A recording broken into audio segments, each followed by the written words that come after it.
Vale. Bueno, pues lo primero que me vais a permitir hacer es presentarme.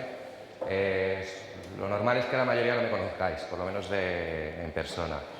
Y es por una sencilla razón, es que yo aquí vengo como intruso, yo no soy de la comunidad Drupal. ¿Vale? Yo trabajo como CTO en ASP Gems. ASP Gems es una empresa Agile que tenemos, digamos, tres patas tecnológicas. Una es Rails, otra es Drupal, para hacer desarrollo web, y tenemos también una división de Big Data. El tema es que, bueno, pues yo la verdad es que mi carrera profesional la he desarrollado sobre todo en el mundo Rails, ¿no?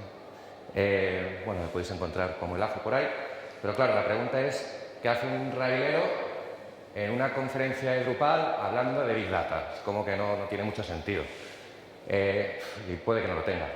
Esto ya es un tema personal. A mí sí me gusta mucho cuando voy a eventos ir a charlas que se salen un poco del tema central. Primero porque me gusta saber qué es lo que se mueve por ahí, ¿no? Me gusta tener otras visiones, creo que ayuda bastante a entender el mundo tecnológico un poco mejor, y además a mí me sirve personalmente para oxigenarme, ¿no? Porque son muchas charlas normalmente de lo mismo y, oye, pues personalmente me viene bien. Entonces, bueno, pues oye, espero que os sirva de algo. Antes de seguir, un pequeño disclaimer, y esto es una charla muy introductoria, ¿vale? El mundo del Big Data es muy grande, es muy amplio. No estamos hablando de una tecnología exclusivamente, no estamos hablando de una sola forma de hacer las cosas. Entonces, lo que quiero intentar conseguir con esta charla es, bueno, primero transmitiros la pasión que siento yo por el Big Data, lo que me gusta, y luego, pues que de aquí podamos salir de alguna forma, pues entendiendo esos pequeños conceptos que normalmente son la barrera para empezar a saber leer, a entender los papers que haya por ahí, y pues oye, pues eso, y que yo desde luego con que uno salga aquí diciendo, oye, pues esto del Big Data igual mola, me doy por satisfecho. ¿Vale? Entonces vamos a hacer un pequeño paseo por la historia primero, sobre la creación de datos. ¿Cómo creamos los datos? ¿Cómo hemos creado los datos los seres humanos? Al principio, de hecho, bueno, al principio y hasta hace, digamos, bastantes pocos años, o relativamente pocos, los datos creados por nosotros estaban circunscritos casi exclusivamente al entorno laboral y por trabajadores. Es decir, el ser humano creaba datos en su puesto de trabajo.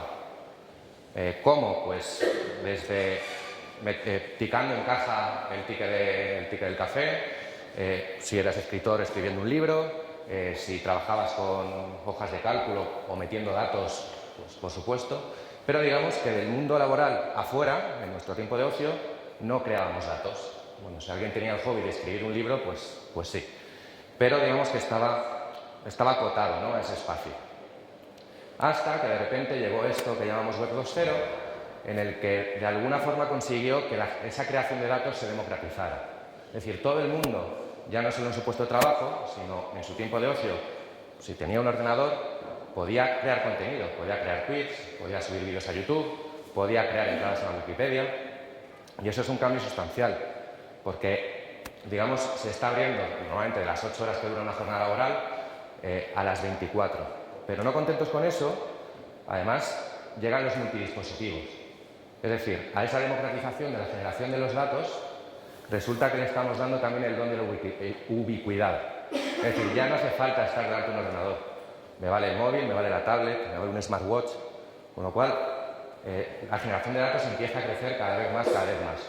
Pero como somos así, no contentos con esto, encima ahora con todo el tema de Internet of Things, tenemos máquinas creando datos para nosotros. Claro, esto es una explosión de la creación de datos que de alguna forma, pues oye, está cambiando el mundo. Esta cita de IBM, que además creo que es de 2012 o 2013, básicamente lo que dice es el 90% de los datos creados en la actualidad se crearon en los 2 últimos años. Y estamos hablando que esta cita es de hace 2 años ya. O sea, imaginad. Y Eric Schmidt, CEO de Google, dice esto. Hasta 2003, todos los datos creados por la humanidad, en toda nuestra historia, ocupaban unos 5 exabytes. Esa misma cantidad se está generando ahora, bueno, ahora no, en 2010, que es cuando lo dijo, cada 2 días. La telita. Bueno, yo no sé eso cómo lo veis, pero es por lo menos para planteárselo, ¿no? Entonces, bueno, sabiendo esto que estamos con tanta creación de datos y demás, ¿por qué debería interesarme? ¿No? O sea, yo soy desarrollador web, o sea, y a mí esto ¿qué me aporta? ¿Por qué debería interesarme Big Data? Bueno, lo primero es por nuestro futuro, ¿vale? El futuro, y aquí estoy siendo egoísta, el futuro laboral.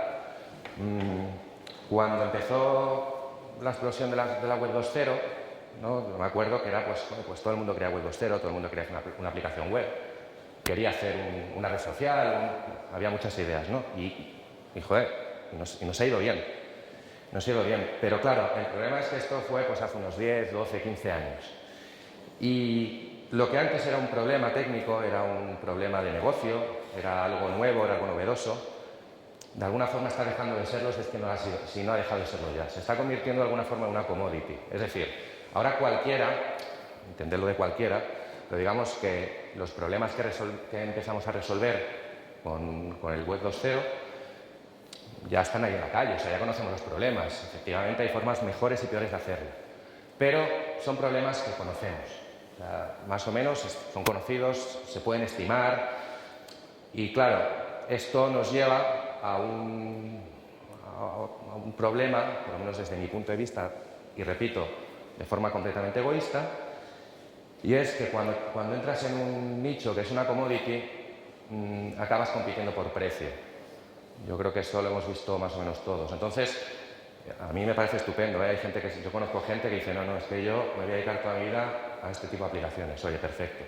A mí personalmente me gusta más, pues oye, saber qué es lo que se está moviendo, me gusta reciclarme, me gusta estar más a la última.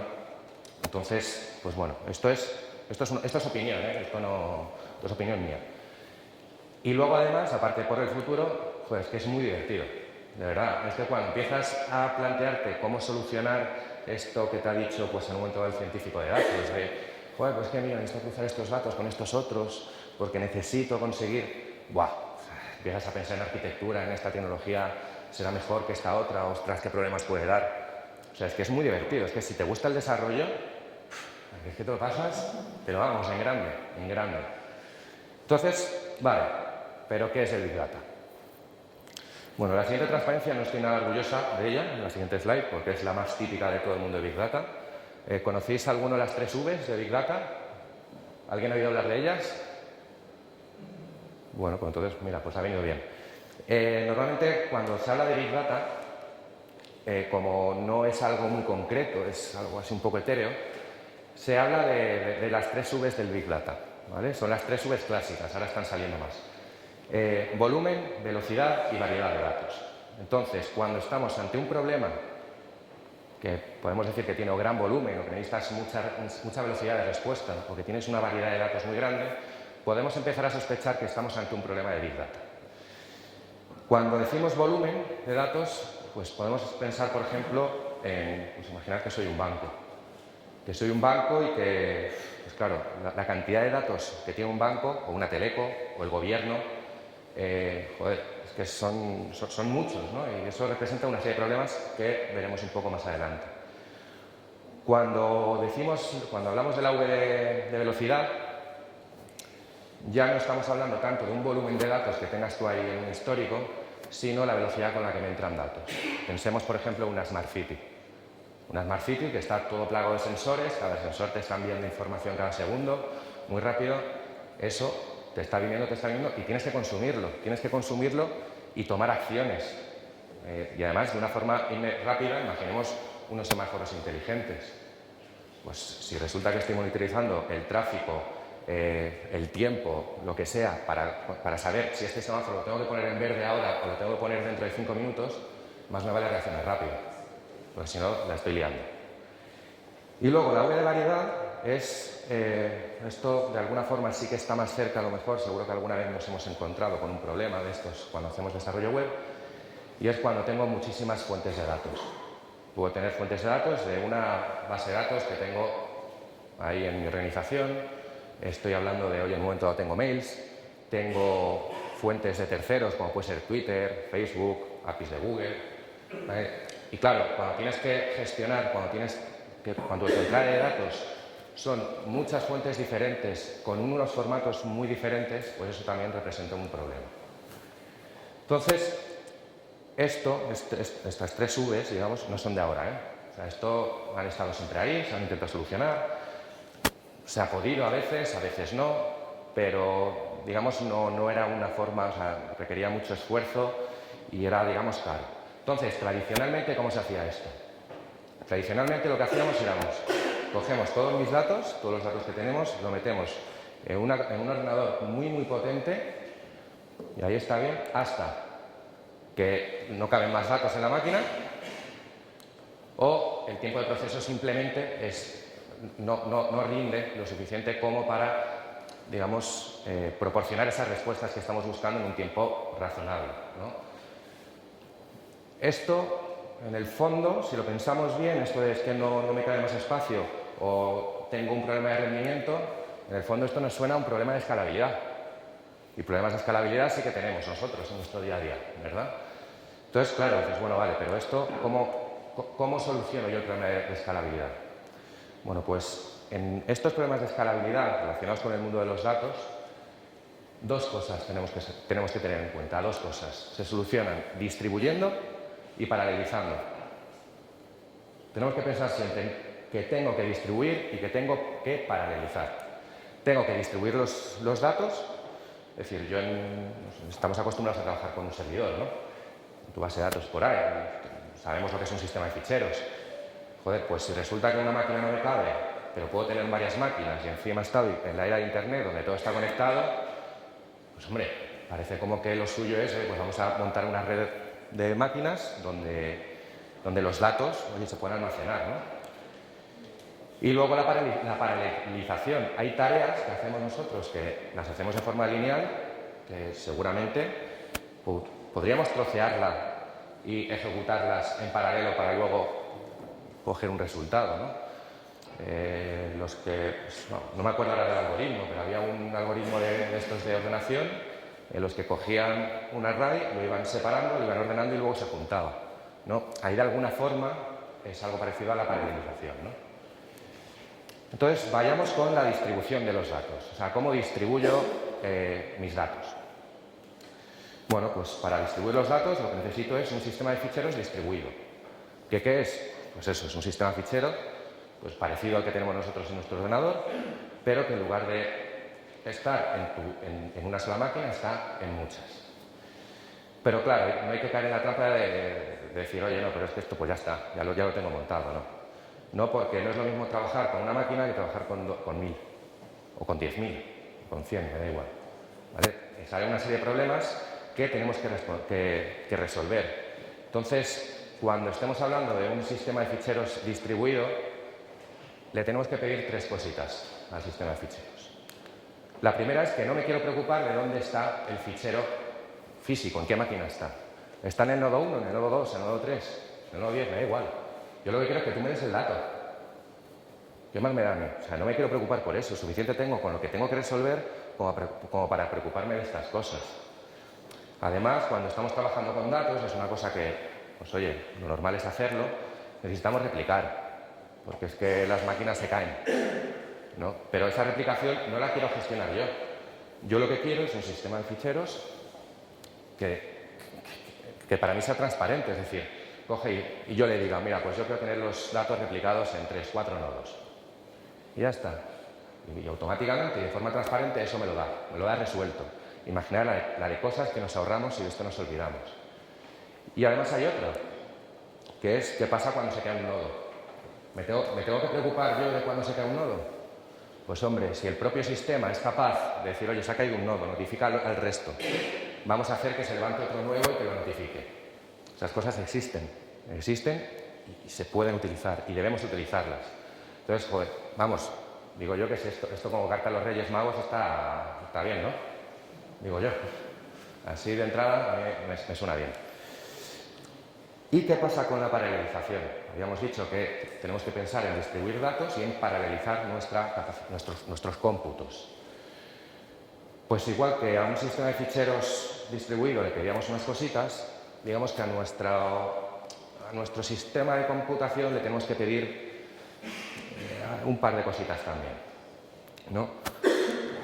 La primera es que yo no tengo por qué preocuparme de cómo romper el trabajo que estoy diciendo que se haga en diferentes tareas.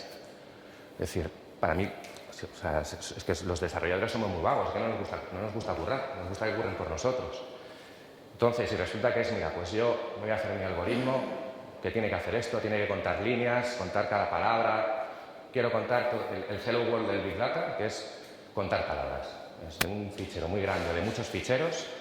¿Cuántas veces se repite cada palabra? Ese es el ejemplo clásico, ¿no? Pues oye, yo hago mi algoritmo y luego ya como el sistema lo distribuye en diferentes nodos para optimizar esta paralelización, pues a mí me facilita mucho la vida. Porque me centro solo en lo que me tengo que centrar. Y además no tengo que preocuparme de cómo escala mi código. Es decir, me da igual si mi código corre en un nodo o corre en 1000. Yo no tengo que estar comprobando si, oye, hay tantos nodos, hay 10, porque claro, si tengo un fichero muy tocho, pues a lo mejor lo suyo es dividirlo en... Tengo 10 nodos, pues vamos a dividirlo en 10 trozos. Le envío a cada nodo ese trocito de fichero, que lo compute y ya luego unificaré los resultados. Pero claro, si cada vez que tengo que añadir un nodo tengo que tocar mi código, pues hombre, es que eso no escala. ¿Vale? Entonces, esto es otra de las cosas que me gustaría que tuviera, digamos, mi arquitectura, mi sistema, lo que estoy utilizando, ¿no? Mis herramientas. Es decir, hemos dicho, es un problema al final parecido a la escalabilidad, se soluciona distribuyendo y paralelizando. Para tener un sistema de ficheros distribuidos necesitamos 3 cosas. Que no me tenga que preocupar de dónde está físicamente el fichero, que no me tenga que preocupar de la replicación de los datos y que no me tenga que preocupar de los fallos del sistema. Y para el tema de la paralelización, que no tenga por qué preocuparme de cómo optimizar mi código para que se pueda dividir en diferentes procesos y tampoco que me tenga que preocupar de la escalabilidad. Que yo le meto nodos, vaya al sistema, levanta medios nodos más, eso automáticamente lo hace. Y esto, que suena tan bonito, que es así como tan molón, que dices, joder, yo esto lo quiero, o sea, lo queréis. O sea, si estáis un problema de esto, lo queréis. Bueno, pues esto nos lo da Hadoop. ¿Vale? Hadoop, supongo que algo habréis oído, ¿no? Hay alternativas a Hadoop, pero bueno, esta es la que utilizamos en SPGEMS, parte de Hadoop. Y Hadoop lo que nos ofrece es Hadoop HDFS, Hadoop Distributed File System y Hadoop MapReduce. Lo de MapReduce volveremos ahora. Simplemente como nota, Hadoop no es solo esto. Hadoop hay un ecosistema a todo alrededor. ¿Vale? Esto, digamos, es la base, pero tú luego, claro, tú con esos datos algo querrás hacer. Ahí tenemos, por ejemplo, Mahout para aplicar algoritmos de Machine Learning. ¿Vale? Aquí no me quiero meter porque esto da para charlas y charlas y charlas. Pero quedaos con que Hadoop, digamos, es una base que mucha tecnología utiliza. Nosotros, por ejemplo, utilizamos Spark. No voy a hablar de Spark en esta charla porque es igual meterse demasiado, pero Spark utiliza por debajo o puede utilizar Hadoop. ¿Vale? Entonces, MapReduce. ¿Quién de aquí ha escuchado alguna vez el término MapReduce?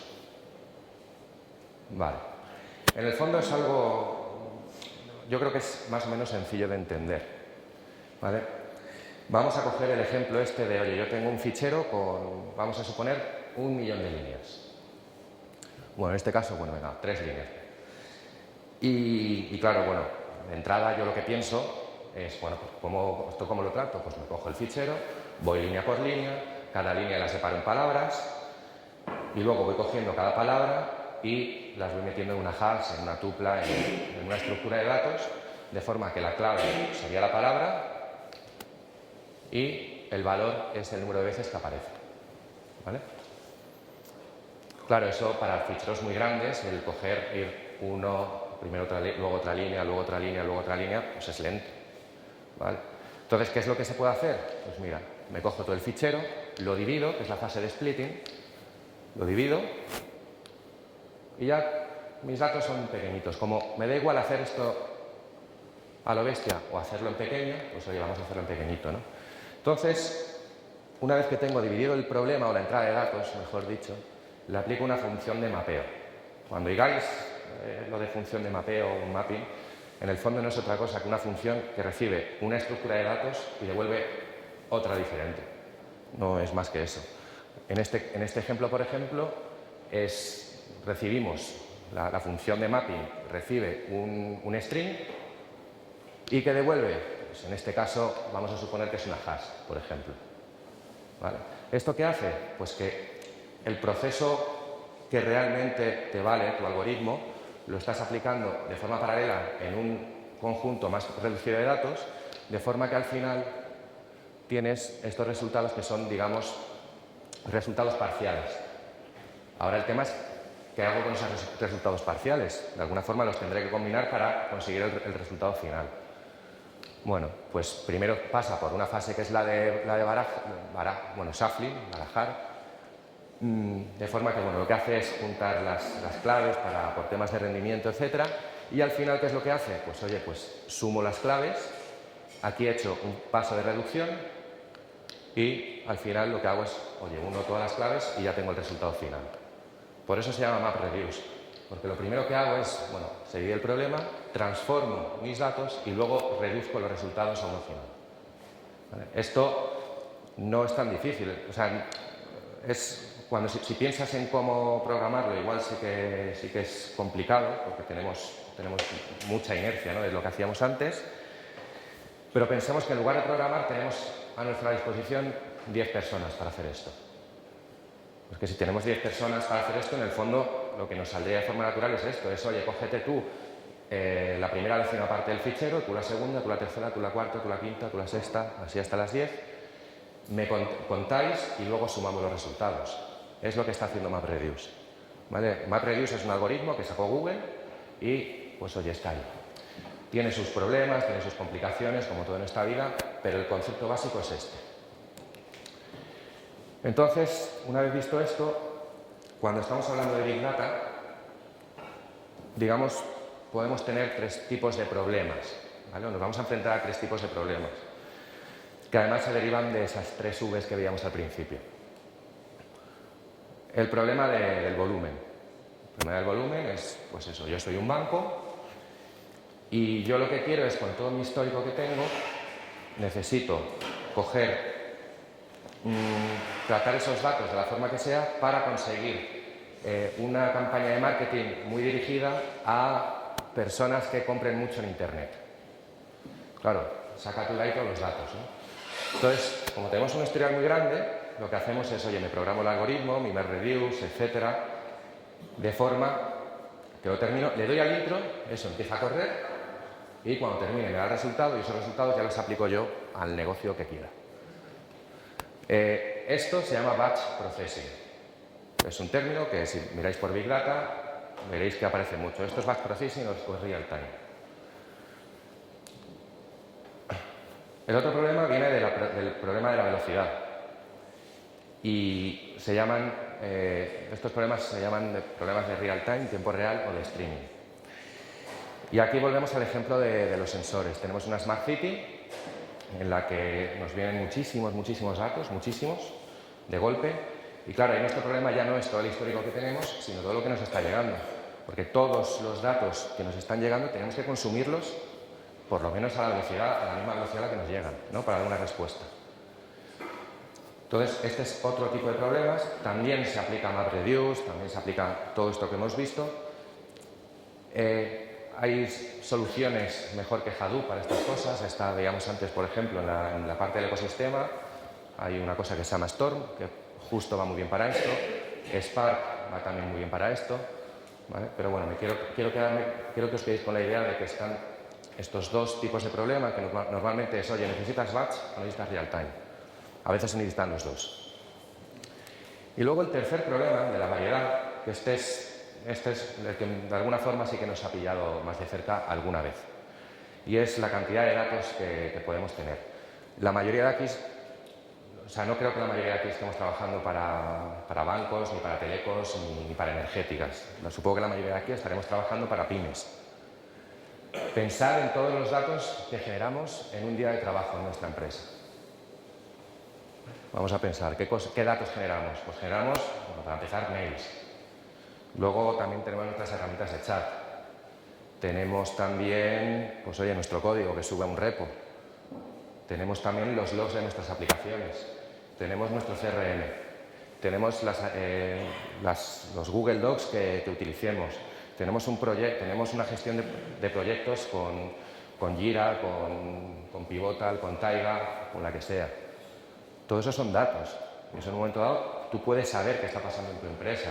Tú puedes, o no saberlo, pero a lo mejor tener una teoría de, oye, es que yo creo que si regalamos el café a los empleados, la productividad va a mejorar.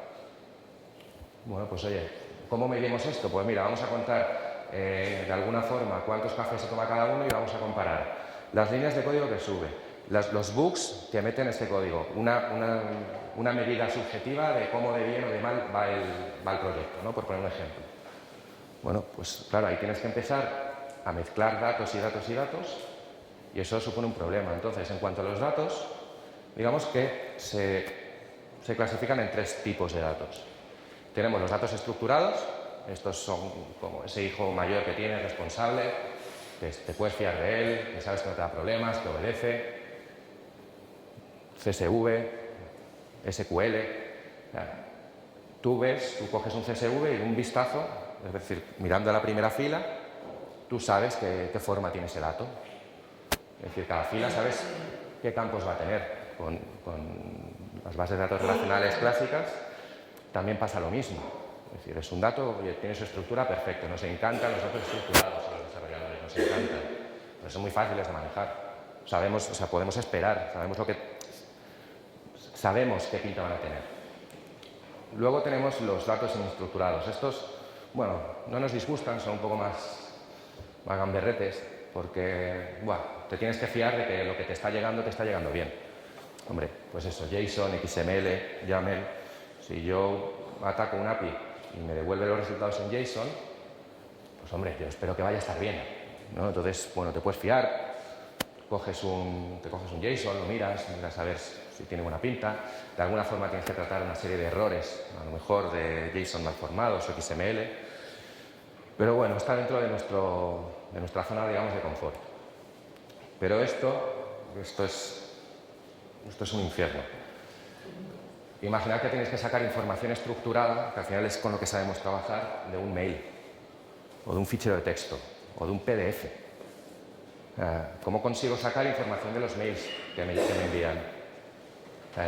Todos los que tengáis Android, si en un momento dado cogéis y reserváis un hotel con Booking, el móvil os va a avisar, oye, que tienes un viaje a Jerez de la Frontera en este hotel.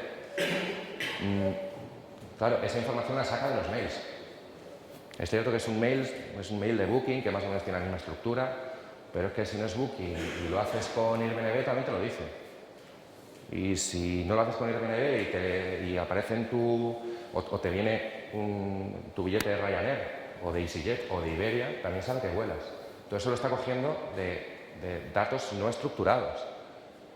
Y la verdad es que no lo he puesto porque no me ha dado tiempo, se me ha pasado. El otro día leí, no sé si era Cisco, IBM o quién lo decía, el 70% de los datos que tenemos actualmente son no estructurados, son de este tipo.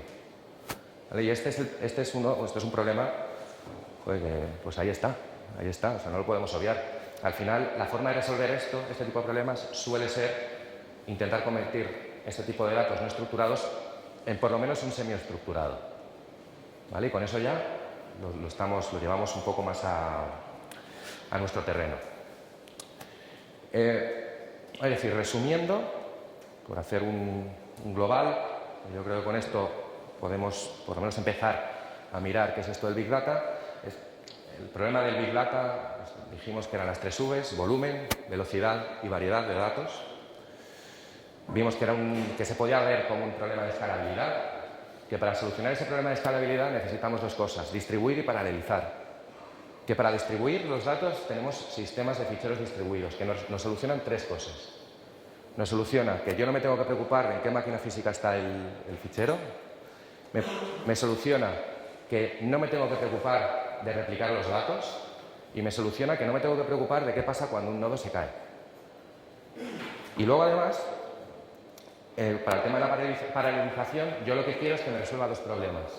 Primero, no tener que preocuparme de cómo dividir mi código en tareas.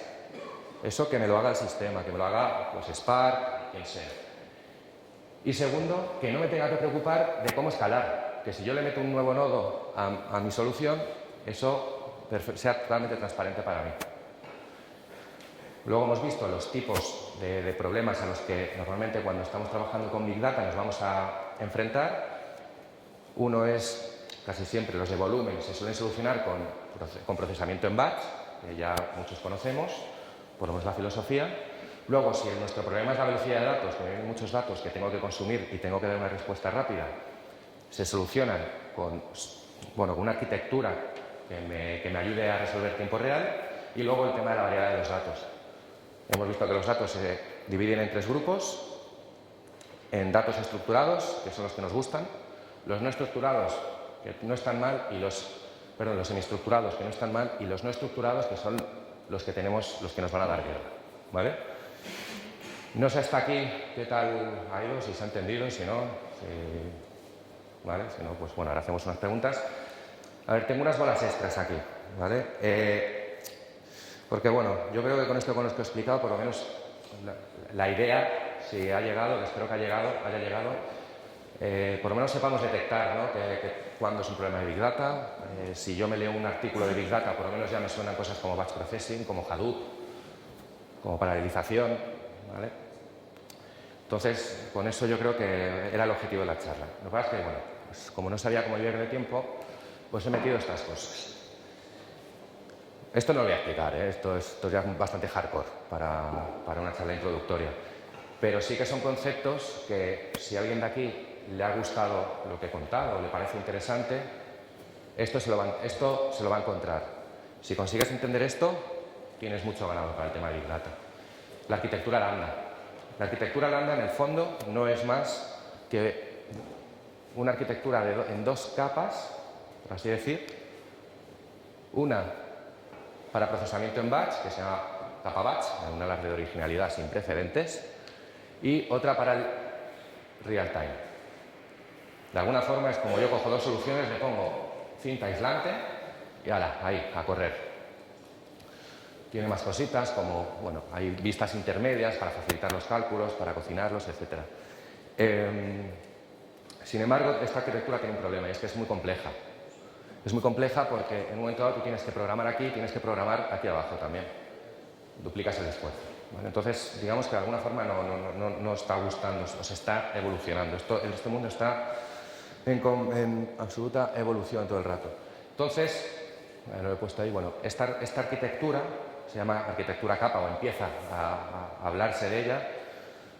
Lo que hace es, oye, en el fondo yo puedo convertir un problema que se soluciona en batch y hacerlo como si fuera real time. Y me da esto, Kafka, ¿vale? Esto no pretendo que lo entendáis porque, vamos, si nadie sabe de Big Data, aquí no, pero por lo menos que os suene, ¿no? Entonces, al final, con esta solución lo que estamos haciendo es esos problemas que veíamos que se hacían en batch, hacerlos como si fuera un streaming, como si fuera en real time. ¿Mejora eficiencia con respecto a la otra arquitectura que hemos visto? No. No, dependiendo del caso, puede ser que sí. Pero lo que sí que mejora es mucho más fácil de entender, solo tienes una capa. Esto da también para otra charla, ¿vale? No la quiero explicar. Si luego alguien tiene alguna duda, pues que me pregunte o en el turno de preguntas. Y ya por último, no sé si habéis escuchado últimamente lo del Reactive Programming, que también está pegando bastante, está muy relacionado con la programación funcional, etc. Y aquí va perfecto. O sea, aquí va perfecto. El Reactive Programming, desde luego no entra tampoco en esta charla porque tiene para mucha literatura, pero de alguna forma es un cambio de concepto en el que lo que manda son los datos. Vemos los datos como si fueran flujos, como si yo estuviera conectando tuberías, porque al final, incluso si lo pensamos, el desarrollo web no es más que eso, me entra una entrada que es una petición y saco un resultado que puede ser un JSON o un HTML o lo que queramos. Entonces, Reactive Programming, digamos, es una reducción excesiva, lo que estoy diciendo, pero esto también es un tema que, oye, que si os interesa o si lo leéis, mi recomendación es que le echéis un vistazo. Porque mi intuición es que esto tiene futuro, sobre todo en este tipo de proyectos. Y bueno, pues oye, después de esta pequeña charla que os he dado, no sé si alguien tiene alguna pregunta, si no, si se ha entendido, críticas, abucheos. Sí. A ver, ¿qué relación tiene el Big Data con el tema de la business intelligence y data warehouse?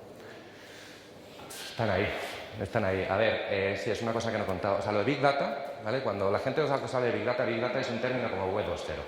Es un término que de tanto que se ha usado y tanto que abarca, yo creo que está pervertido y vacío de contenido.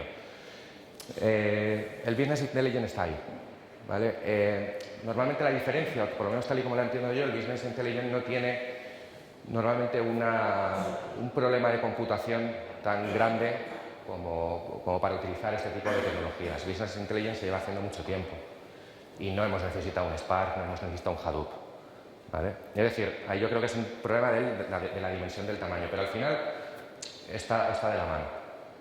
No sé si eso ha contestado un poco a tu pregunta o no. Sí, bueno, que no tengo experiencia en Big Data, pero en business intelligence sí que tenemos experiencia. Y bueno, yo veo un poco por hablar de la Smart City, nosotros lo tratamos una vez con el problema de los campos estos de sol, de energía. Sí. Captar energía, entonces todos los bloques que captaban energía ya iban cargando, esos datos eran almacenados y cargados para el dato warehouse utilizando la línea. Entonces, claro, escuchándote sí que ya se me ha ido un poco más tarde el tema de la Smart City, que sí que necesita una respuesta inmediata a ese tratamiento de datos. Claro. Claro, de lo que hacerla es a posteriori, lo que aquí se un dato más a posteriori, pero la Big Data requiere la... Sí, a ver, es que claro, esto da para mucho, ¿no? Pero digamos que con Big Data la gente que sabe, vamos, que está más metida en temas ya más de negocio, más evangelistas, suelen mirar como que Big Data tiene tres fases. La primera es para saber qué es lo que ha pasado. Yo tengo mi histórico, algo ha ido mal, pues oye, voy a ver qué ha pasado, ¿no? Un análisis post-mortem. Otra es qué está pasando, que es todo el tema del real time, ¿vale? Es decir, si de repente los trending topics de Twitter, eso es, vamos, ¿qué está pasando ahora, no? Y la siguiente fase, que es a donde todo el mundo quiere llegar, pero de momento yo creo que no estamos ahí, es qué va a pasar, que es ya el conocimiento, digamos, es decir, con todo lo que está pasando y todo lo que ha pasado, cómo puedo prever o cómo puedo aprovecharme de lo que va a pasar, ¿no? Tener previsiones.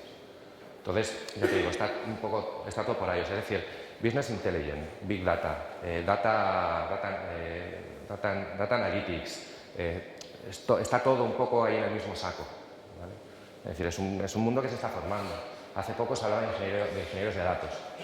Ahora ya se ha dividido entre ingenieros de datos y científicos de datos. Ingeniero de datos soy yo, es decir, tú me dices, oye, tengo este problema, yo te lo monto, y el científico de datos es el que sabe que para medir la productividad relacionada con el café necesitas medir las cápsulas de café que se consume cada uno, ¿vale? El que, digamos, tiene los conocimientos estadísticos y matemáticos. Que está todo ahí.